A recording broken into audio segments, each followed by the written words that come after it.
अब सुंदरकांड में प्रवेश करने से पहले किष्किंधा कांड के दो दोहे आते हैं, जिसमें अंगद जी, जामवन जी, हनुमान जी, नल नील और वानर सेना जब दक्षिण दिशा में समंदर के किनारे पर पहुंचती हैं, तो वहां पर समंदर के किनारे पर जटायु के भाई संपाति जी उनसे मिलते हैं।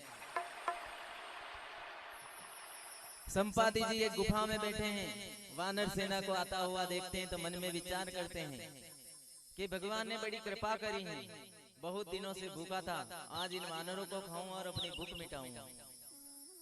क्योंकि जाति से गिद्ध हैं, मांसाहारी हैं, तो सबसे पहले वानरों को आता हुआ देखा तो मन में यही विचार आया कि आज इन वानरों को खाऊंगा और अपनी भूख मिटाऊंगा। भगवान ने बड़ी कृपा करी कि आज इन्हें मेरे पास भेजा है। तो जैसे ही उन्होंने सोचा, मुख पर आया तो वानरों ने सुन लिया। तो वानर अंदर ही अंदर चर्चा करने लगे कि एक वो गिद्ध था जटायु, जिसने राम जी की सेवा में रावण से युद्ध करते हुए, माता सीता को छुड़ाने के लिए रावण से युद्ध करते हुए अपने पर कटवा लिए और वीर गति को प्राप्त हुआ। और दूसरा ये गिद्ध है जो राम जी के कार्य में बाधा उत्पन्न करने की बात कर रहा है, यानी हमें खाने की बात कर रहा है। तो जैसे ही जटायु का नाम संपाति ने सुना तो सभी वानरों को पास बुलाया कि मुझे अपना मित्र समझो, जटायु मेरा भाई था, पूरी खबर सुनाओ, जटायु के साथ हुआ तो क्या हुआ, का हरण हुआ, कैसे रावण नाम का राक्षस उन्हें लेकर गया और कैसे जटायु ने आकाश मार्ग में रावण से युद्ध करते हुए परों को कटवा लिया और वीर गति को प्राप्त हुआ। तो संपाति ने भी सोचा कि जब मेरे भाई ने इतनी मदद करी है तो मैं भी आपकी मदद करूंगा। तो संपाति ने सोचा, संपाति ने सभी से कहा कि 100 योजन का समंदर है, समंदर के उस पार त्रिकुट पर्वत है, एक का नाम सुबेल पर्वत, दूसरे का नाम नील पर्वत और तीसरे का सुंदर पर्वत। सुबेल पर्वत पर मैदान है, राम और रावण का युद्ध होना है। नील पर्वत पर लंका नगरी बसी हुई है और सुंदर पर्वत पर अशोक वाटिकाएं और अशोक वाटिका के अंदर अशोक वृक्ष के नीचे माता सीता विराजमान है। अब यहाँ पर प्रश्न उठा कि 100 योजन का समंदर है, पार करे तो करे कौन। सभी वानर मुंह लटकाए बैठे हैं। तो यहाँ पर जामवन जी कहते हैं, प्रवनो पवन कुमार खलबल पावक ज्ञान गण, जहाँ सूरदय आधार बसई राम सर चाबधर, बलि बांधत प्रभु बाड़े सोतन बरनी न जाय, उबई गरी मलिनी सात प्रद चिन्ह धाय। यहाँ पर जामवन जी कह रहे हैं, जब भगवान वामन अवतार में धरती पर आए थे बलि को बांधने के लिए, तब उनके रूप का कोई वर्णन नहीं किया जा सकता। इतने विराट भगवान थे कि उनके रूप का वर्णन नहीं किया जा सकता। लेकिन मैंने 2 घड़ी में भगवान की 7 परिक्रमा कर ली थी, ऐसा जामवन जी ने कहा कि तब मैं जवान था, तब मैंने 7 परिक्रमा कर ली थी 2 घड़ी में। आज यदि मैं जवान होता तो मैं लंका तक जाता और माता सीता की सुधि लाकर प्रभु श्री राम को देता, लेकिन दुर्भाग्यवश आज मैं बूढ़ा हो चुका हूँ।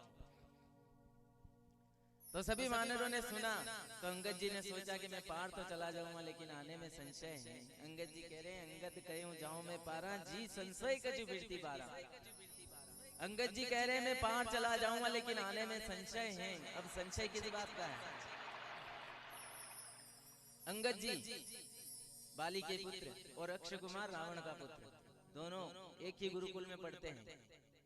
अंगद जी वानर हैं, चंचल स्वभाव के हैं, बात बात में अक्षय कुमार को चांटा मार दिया करते हैं गुरुकुल में। तो ऐसा करते हुए गुरुजी ने देख लिया तो गुरुजी ने अंगद को श्राप दिया कि आज के बाद यदि तूने कभी अक्षय कुमार को मारा तो इसके कुछ नहीं होगा और तू मर जाएगा। तो कहीं ना कहीं उनके मन में संशय था कि मैं लंका तक पहुंचूं और अक्षय कुमार और मेरा आमना सामना हुआ तो खबर यहाँ तक पहुंचाएगा कौन। तो कहीं ना कहीं उनके मन में ये संशय था। तो चलिए इन चौपाइयों को पढ़ते हैं, सुनते हैं और समझते हैं। ओ अपने बलि को जगाओ प्यारे वीर हनुमान, अपने बलि को जगाओ प्यारे वीर हनुमान, अपने बलि को जगाओ प्यारे वीर हनुमान, अपने बलि को जगाओ प्यारे वीर हनुमान। अंगद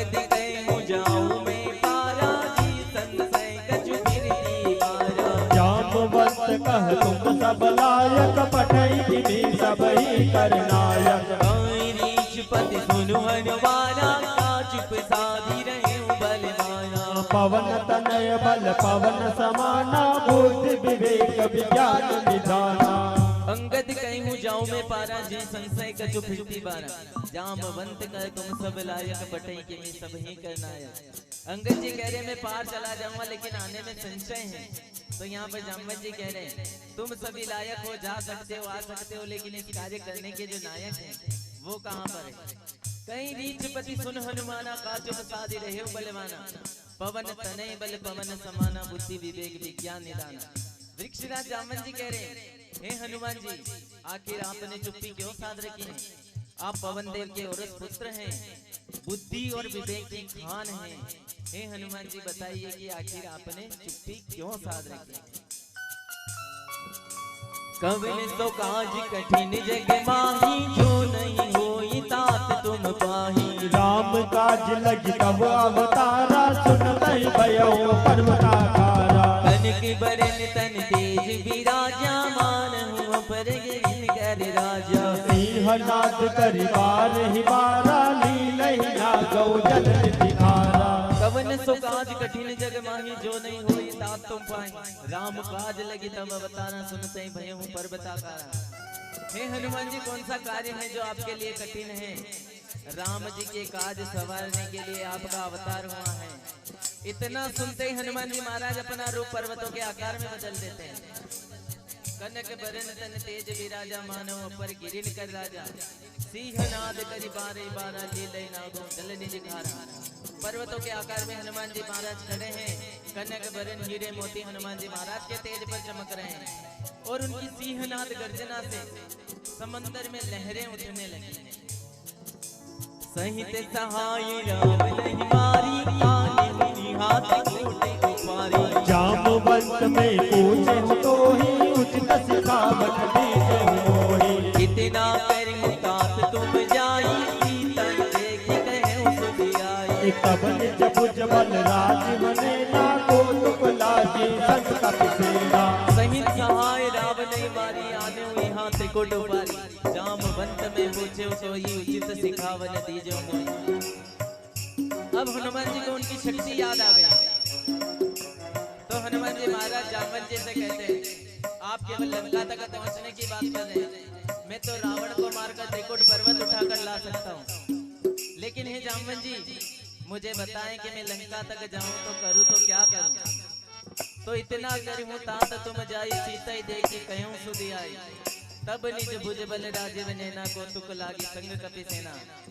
हे हनुमान जी आप जाएं माता सीता की सुधि लें और प्रभु श्री राम को दें।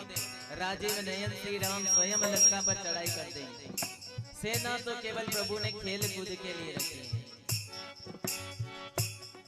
कपि सेन संग संगारि निश्चर राम सीतैया नहीं लोक पावन सुजस सुर मुनि नार राजीव पावहि जो सुनत गावत कहे समुझत परम पद कर राही रघुवीर पद पातो जमत कर दास तुलसी गावहि भव बेशक रघुनाथ जसु रामा सुनई जय अरुणारि सिया रामा बिना कर सकल मनोरथ रामा सिद्ध करई सिरारी सिया रामा नीलोत्पन्न तन श्याम काम कोटि शोभा अधिक सुनई तासु गुण गाम जासु नाम अग खग बलिका सुनाम अग खल बदिका श्री गणेशाय नमः। श्री जानकी वल्लभो विजयते।